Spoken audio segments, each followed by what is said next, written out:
குறிப்பிட்ட 2 எழுத்துக்குள்ள இவங்கதான் அப்படின்னு வரையறுக்க கூடாது. முதல்ல மல்லர் அப்படின்றவங்க தான் இந்த தேவேந்திர குல வேளாளர். மல்லர்னா யாரு அப்படின்னா ஆண்டு ஆண்டாக இந்த பரம்பரையை ஆண்டவர்கள். எப்ப 1765ஆம் ஆண்டு வரை வரலாற்று குறிப்பு இருக்கு.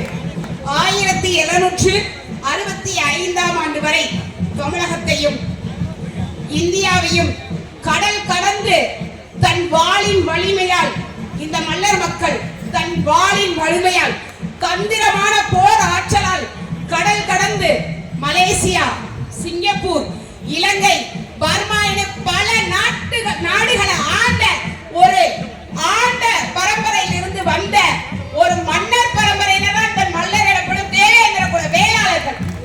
இந்த வரலாற்றையே மறந்த மக்கள் தான் இப்ப சமீபமா ஆட்சியில் இருந்துகிட்டு இருக்காங்க. அது மட்டுமல்ல,